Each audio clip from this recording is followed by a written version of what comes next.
Vande Mataram. Dear friends, there are great writers in our country. They are great thinkers and great writers. The foremost one is Ashwagosha. Ashwagosha is a spreader of Buddhism. He also had the enlightenment of Buddhism. It is said that in the beginning, he is a great thinker, orator, and a speaker who used to preach dharma, who used to talk about dharma. And he was against Buddhism. In one of the situations, it is also said that he had a great debate with one Buddhist monk. And in that debate, he lost. When he lost, he had to take up Buddhism. So he converted himself as a Buddhist. And then from there, he started spreading Buddhism and Buddhist principles and started writing about Buddhism. How did he get the name as Ashwagosha? He is born in a Brahmin family. It seems once he was sitting and giving a talk, a discourse on dharma in a royal city. When he was talking, king was hearing and he felt, what is the use of this his dharma talk? He saw there are 7 horses who were feeling very hungry. So, king thought, let me feed these 7 horses which are very hungry. What they will hear this dharma talk. And he tried to feed them.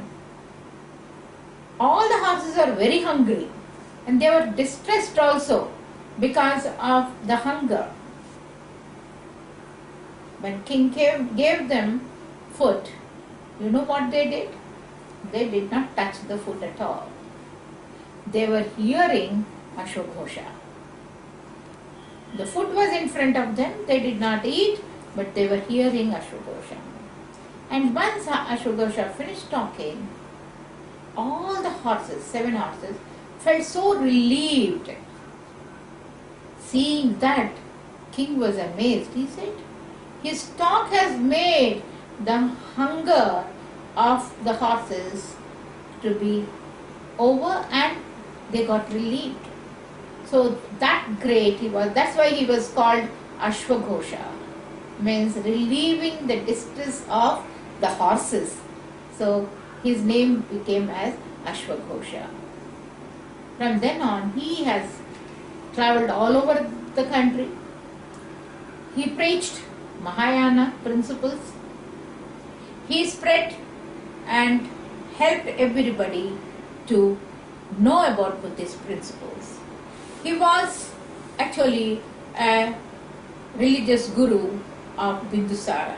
Bindusara used to go and meet him during that time, and Bindusara or Ashoka converted as Buddhist during his time.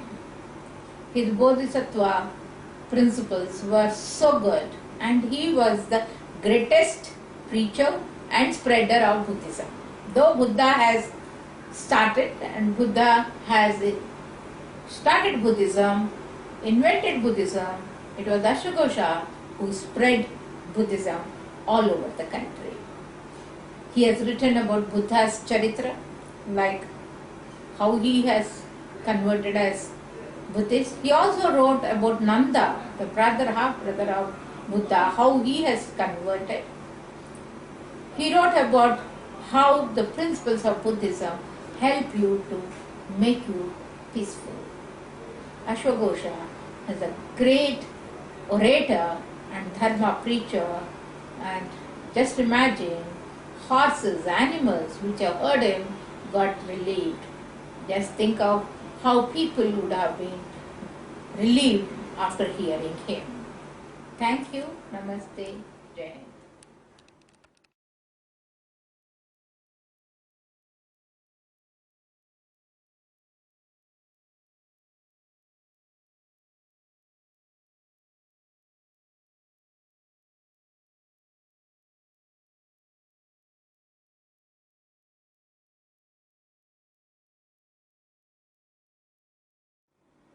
Vande Mataram.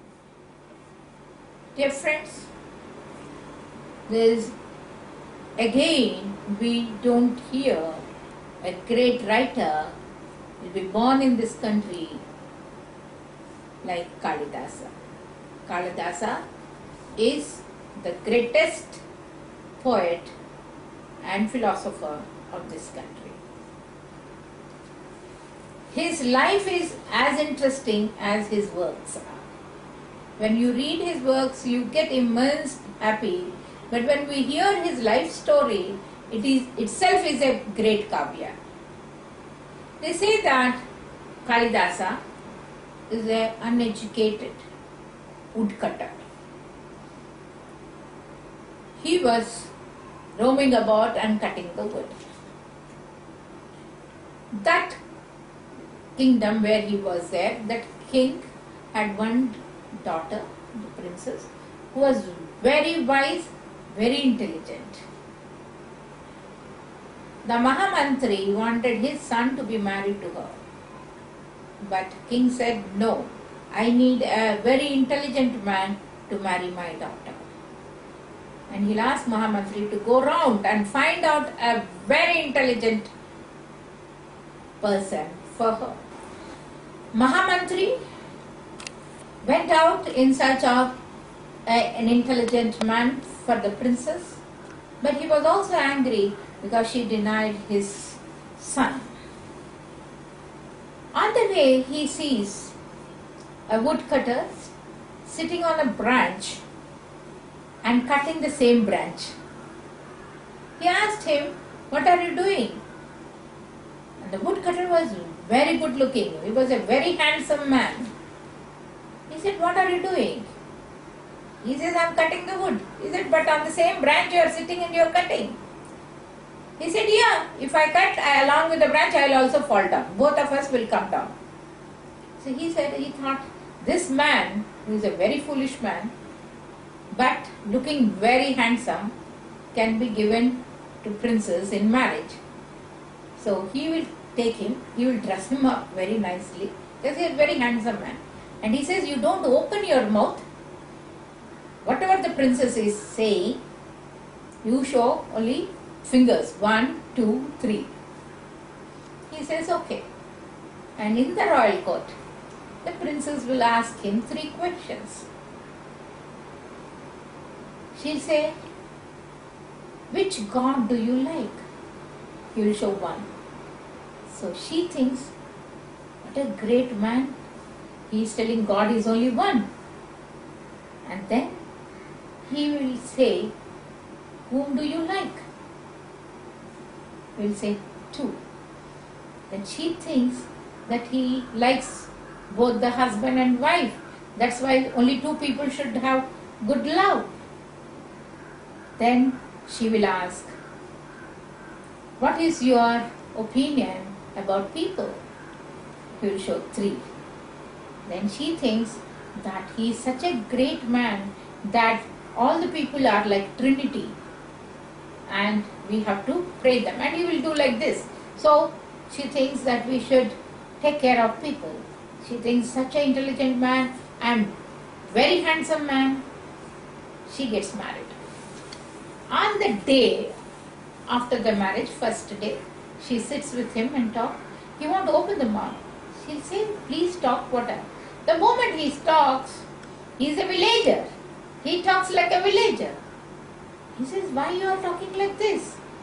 He says, this is my language. This is how I'll talk.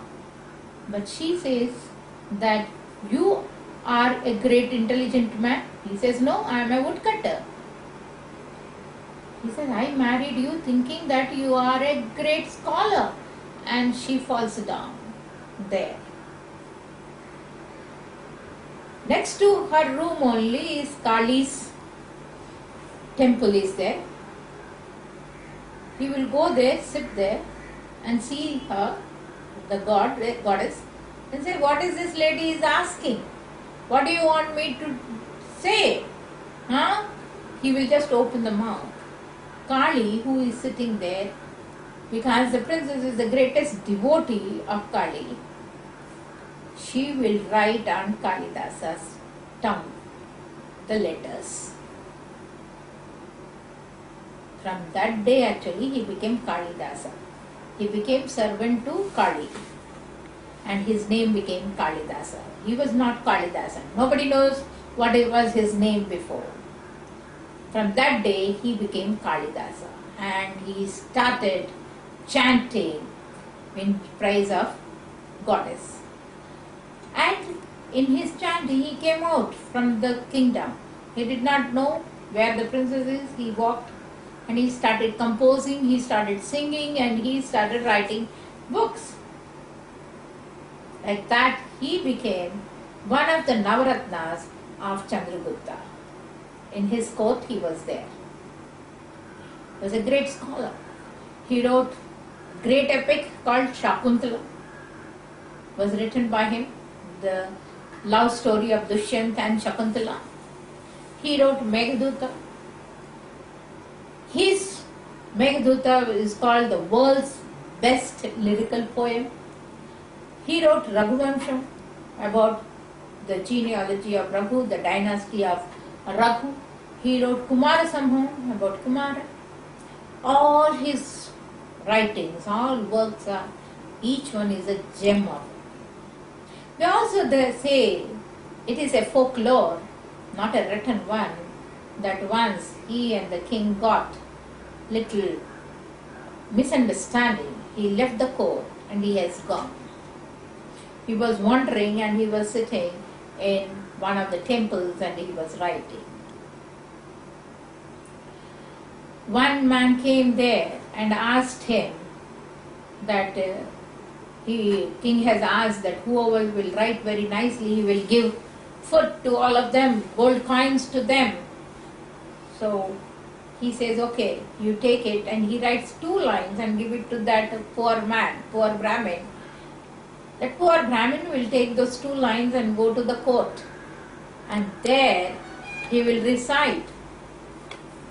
King will have a doubt. He said, did you write this? He says, yes, I have written this. He says, no, you didn't write it. This is written by Kalidasa. This language we know. Where is he? We are searching for him. The poor Brahmin says, there is a one man sitting there in a temple. So he wrote. So all will go there, rush there.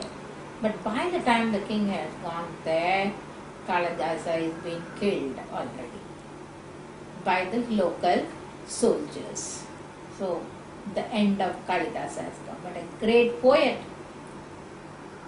He has written such good work. Till today, we appreciate, we like it, and people say that no second Kalidasa will be born. A woodcutter became a great writer. And why? Because of his devotion to the God and his commitment to his work. Let us all salute and remember that great Kalidasa and pay our tributes to him. Thank you. Namaste. Jai Hind.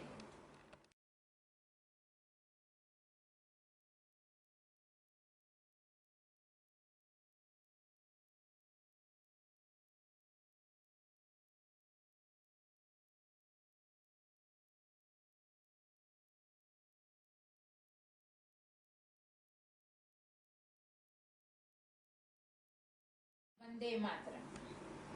Krishna has been hailed and prayed and adored by many writers, but it is Jayadeva who has excelled in his devotion to Lord Krishna.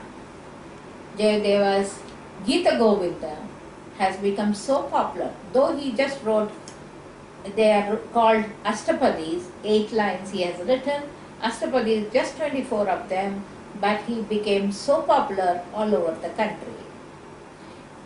He has established that the love between Krishna and Radha is such great thing that Radha's love is a divine love.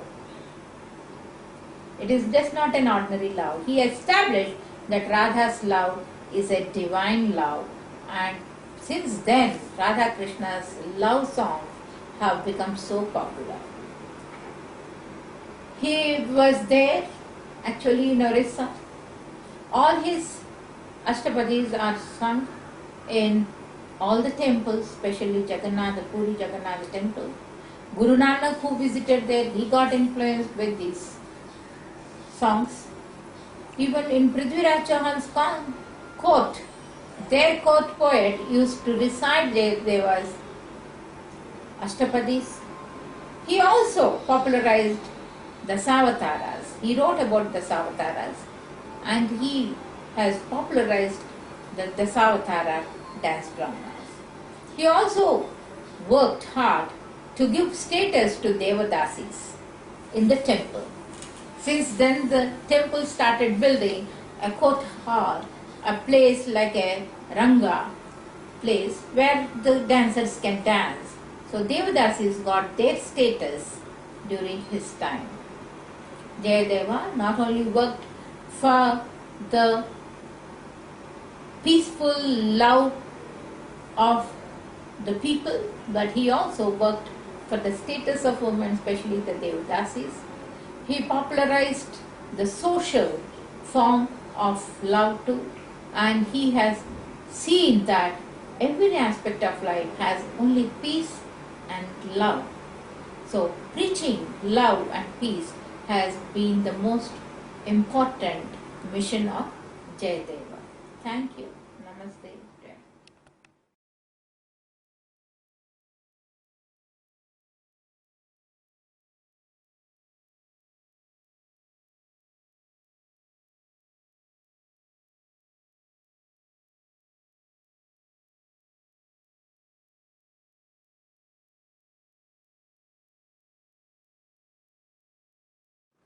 Vande Mataram. Down south, southern music, especially Carnatic music, has been established by Tyagaraja. He is called Tyagaya or Tyagaraja. He was born in Tiruvallur and he wrote many of the poems, many of the songs on Lord, especially Rama. It is interesting to note that Tyagaraja was born in a Brahmin family and he used to sing. He started singing and composing it as a teenager. First song which he composed, he wrote it on the walls everywhere. And then he started composing. And he was invited to a sabha and there he sang Endaro Mahanubhavulu, first time, addressing the people. Hearing that, he has been asked by the king of that place to come and sing for him. That was the time he says, I don't want to go.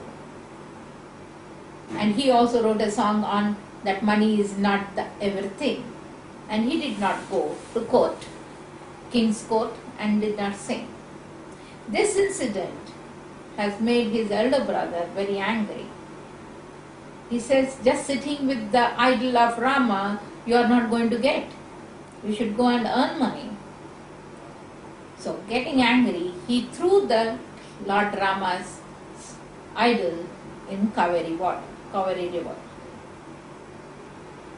Tyagaya, who knows only to just sing, compose and sing Lord Rama's songs, did not know anything.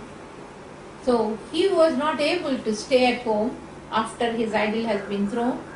He walked out, he started wandering and going to every temple and started singing songs on those gods. He did not have a systematic Guru Sishya Parampara. He was like a Pied Piper. He used to sing and go on the road. Like Haridas, he sings and goes. People at the back, they used to go and they used to write, not on his instruction, but they wanted those songs because they liked it. And they have kept the note of it, what all songs he has been singing. So like that he sang on all the gods, but more on Lord Rama.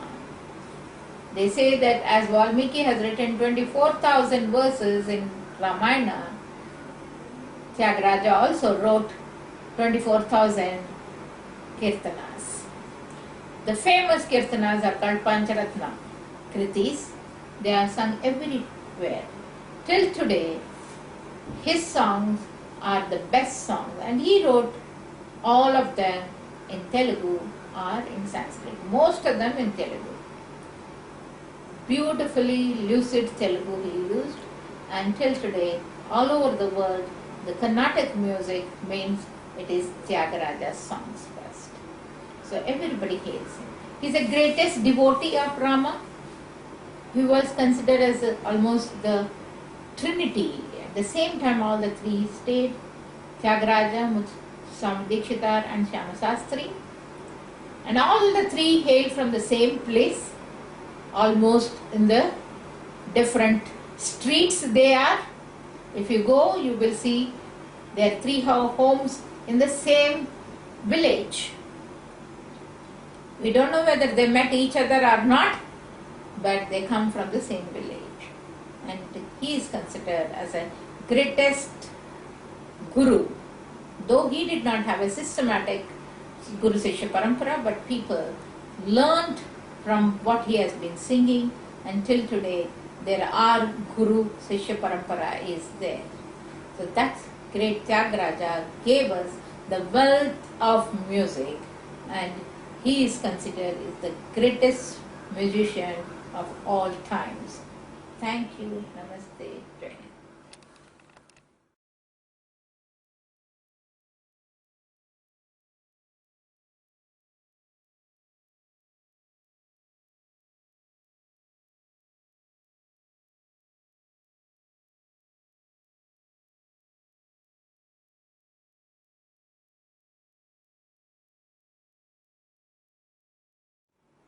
Vande Mataram. Muthuswami Dikshita is one of the trinity of South Indian Carnatic music. He was a great poet and a composer. He also wrote mostly in Sanskrit and also in Telugu. He travelled across and visited all the temples, and he wrote songs. He composed songs, lyrical songs, and in all ragas. It is said that once when he visited Tirupati, when he was in deep meditation, an old man came next to him and asked him to open his mouth. And in that meditation he opened the mouth. And old man dropped sugar candy in his mouth and disappeared. As he opened the mouth, the first song on Muruga came out from him. And since then he started singing on all gods. He travelled all of the places, sang songs on all the places like Kalahasti, Chidambaram, Tiruvannamalai. Everywhere he has gone and he sang, and in the last he came back to Tirupati. And there he sang the songs on Tyagaraja, the deity of the local temple, and Kamalamba. His Navavarna Kritis of Kamalamba are very famous. He wrote them, and he was also very good at the music, especially Veena playing too. He mastered himself in Veena playing. It is said that during this time, 4 masters have come to him from Tanjore and requested him to come to Tanjore and help them in performing their dances using his music. On their request, he came down to Tanjore and helped them and taught them all the 72 kinds of the Melakartas, and he imparted them. It is said that he also visited St. George and got influenced by the Western music and wrote some songs in the Western music too. On one of the Diwali day, he was singing when his all disciples were sitting. he raised his hand and said, Sivapahi, and he lost. He died there on the spot before his students. Such great poets, authors we had who are equally devoted. Without devotion, there was no music. If you are a music lover, if you are a musician, if you are an author, you need to be devoted too. And he was a great devotee of all the gods, and he wrote on all the gods, and his great compositions are testimony till today, and people sing them. Let us all pay our tributes to him. Thank you. Namaste.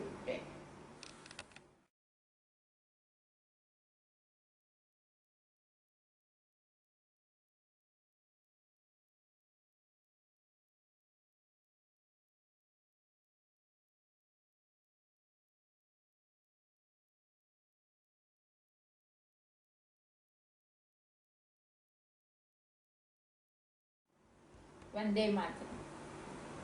Andhra had a great writer and a poet in Tenali Rama. He was actually called Garlapati Tenali Rama Krishnacharyu from Tenali. He was born in Tenali. They say that he was a lazy boy, wandering here and there and always spending his time under the tree. Once when he was sitting there and spending his time under the tree, an old man came there, a sage, and said, "Why do you want to waste your time under the tree like this?" He said, "I am not educated, I don't know anything."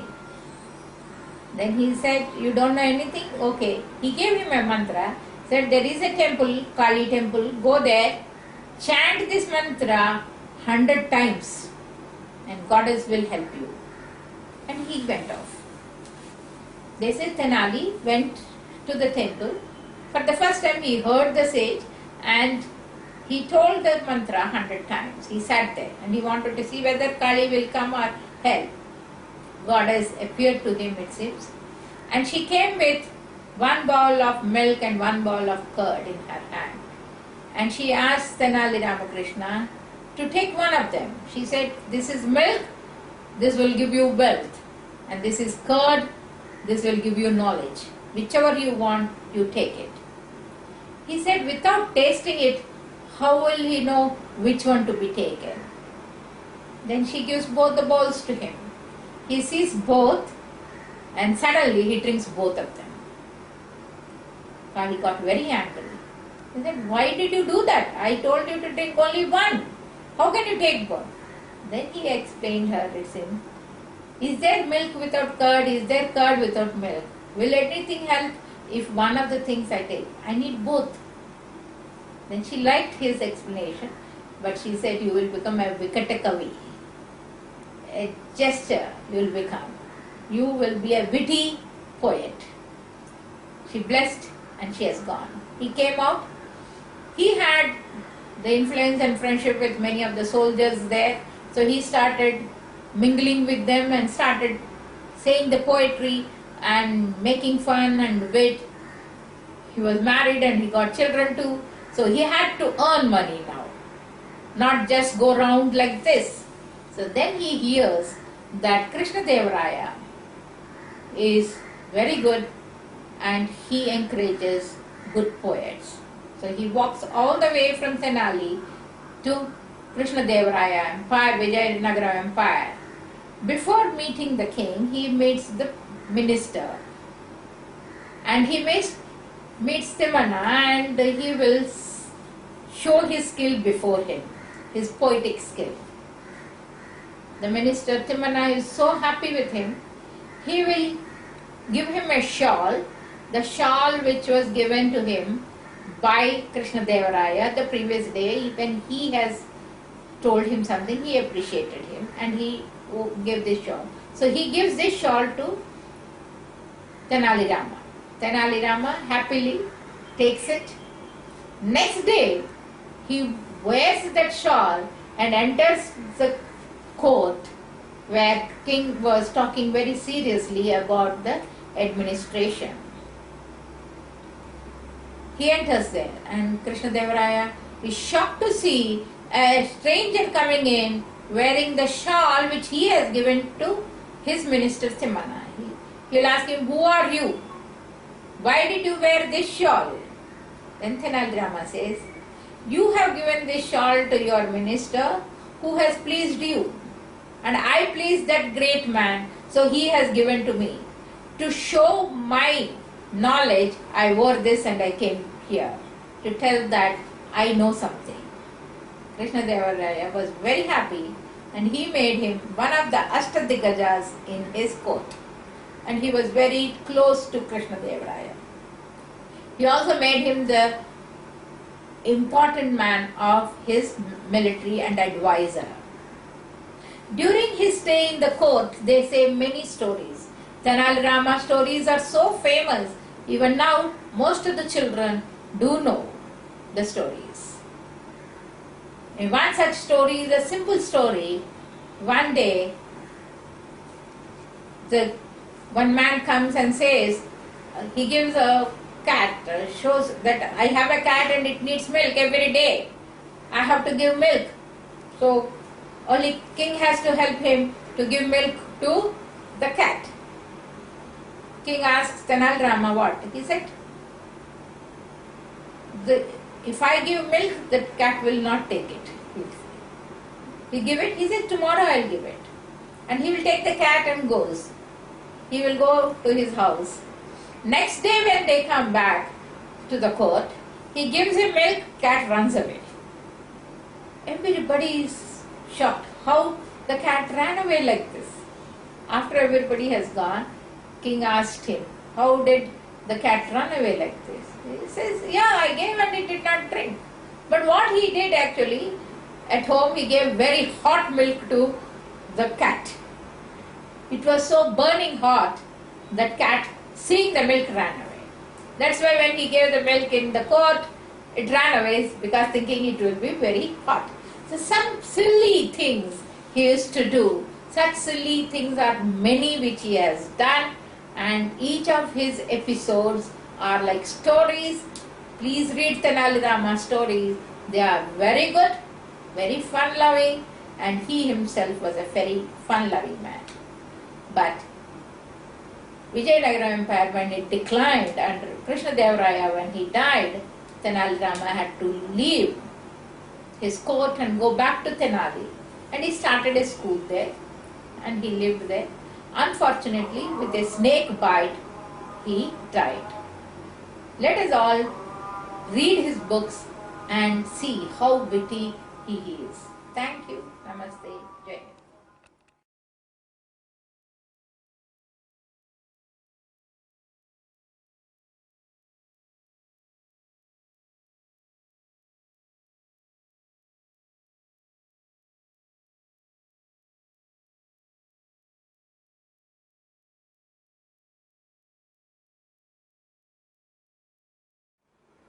Vande Mataram. In the Delhi court, when Akbar was ruling, he had a very wise advisor called Birbal. Birbal's actual name is Mahesh Das. He became the Wazir of Mughal Empire and one of the Navaratnas and a very close friend of Akbar. Akbar used to come with lot of problems. He used to pose it to the court, and Birbal always used to solve that.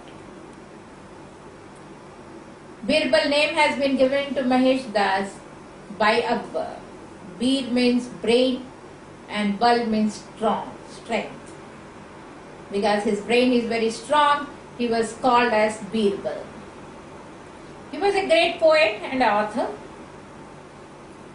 And he actually used to like Akbar Dini Lahai also. And he used to solve many of the problems which used to come to court.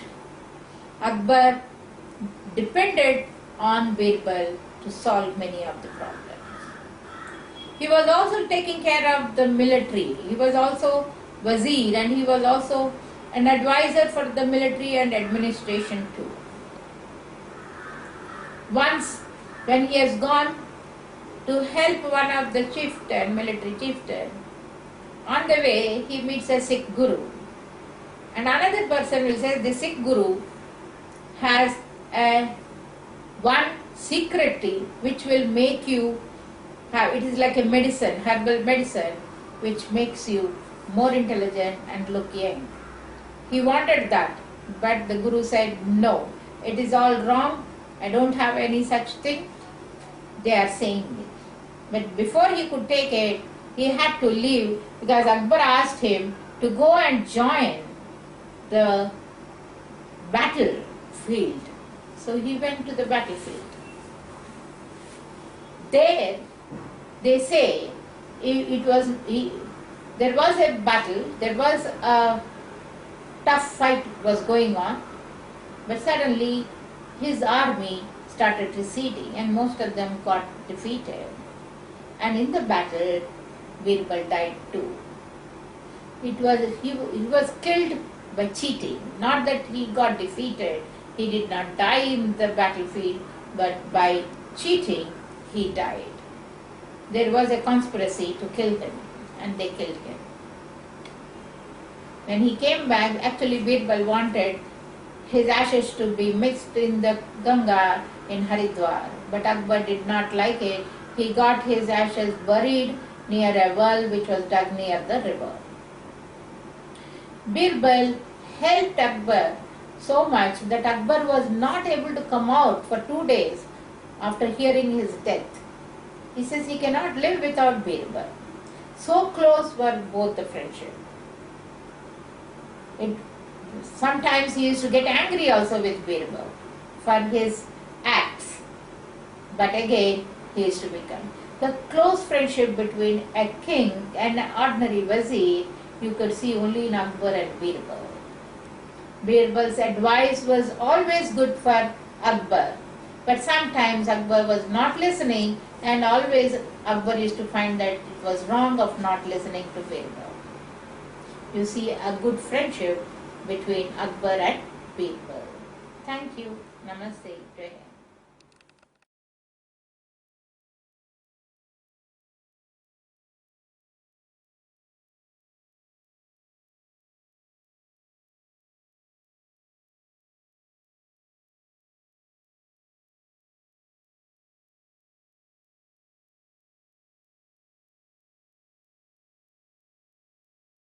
Vande Mataram. Dear friends, a great poet, author, musician was Mir Tansen. Tansen was one of the Navaratnas of Akbar.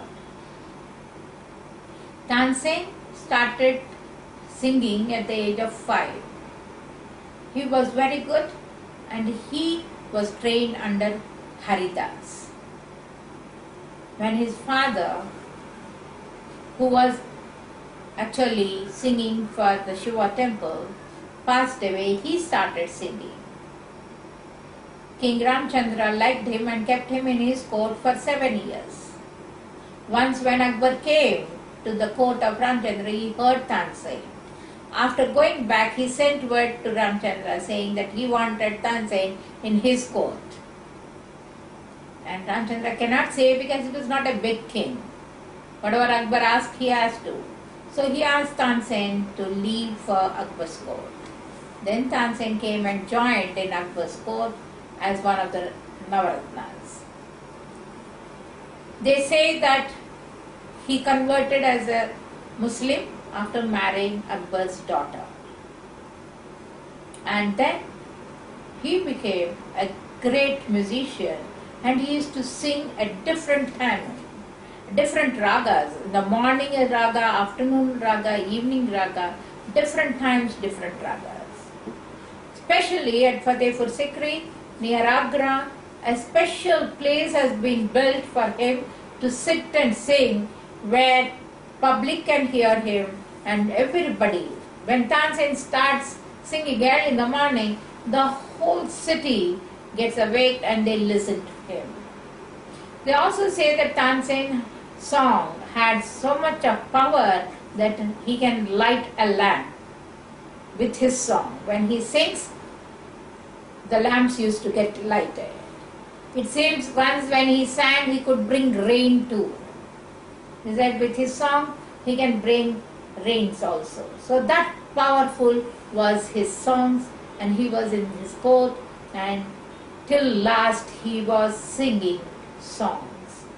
After his death, his son, who was also a singer, sang a song on his father's death. Tansen was made popular by Akbar, but he had started showing his talent right from the childhood. A great singer, musician, his voice had that magical power. Not only composing, but singing, his voice too had that power, magical power, which brought everybody together. And he is the father of Hindustani music. With him started Hindustani music, and he is the establisher of Hindustani music. Such great singers we had in this country, and let us get into at least listening to such great people, appreciating their work and adoring them. Thank you. Namaste. Jai.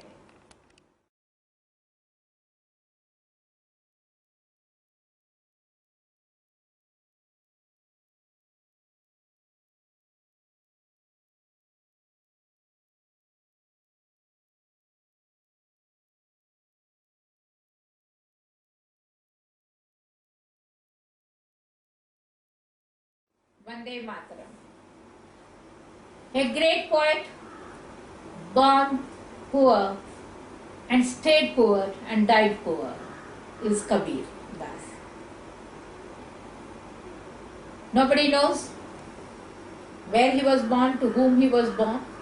When he was a very small boy, he was found by a weaver's couple, and the weaver couple gave him the name Kabir. They just wrote it on his. So nobody knows whether he was born in Hindus or Muslims.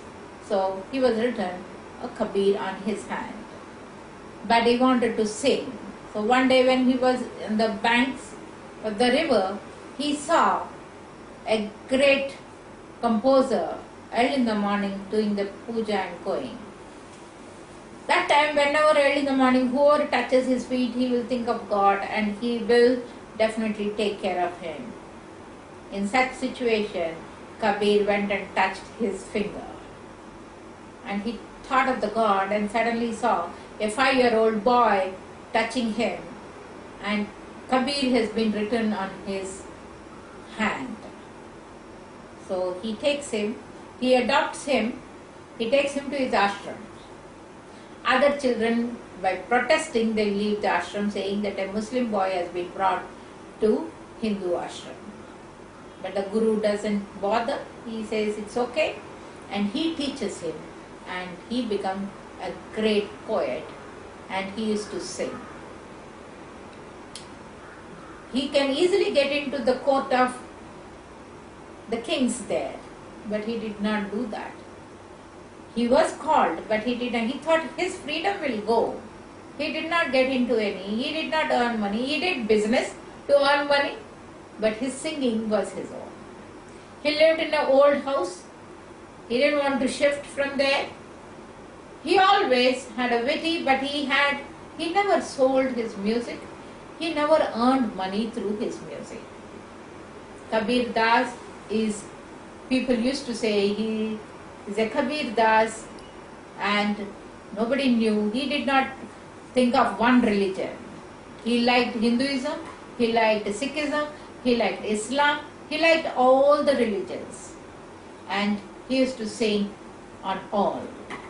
And people remember him even. Kabir ke dohe, they say. He used to write couplets. Such beautifully he used to write. Poets, you can't think of them to be poor or rich. They are rich in their poetry, in their music, in their authorship, and in their writings, their works.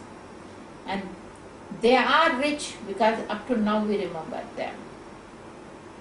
Whether anywhere they may be born, but they are living even today. There is no death for such great writers and leaders in literature. Thank you. Namaste. Jai Hind.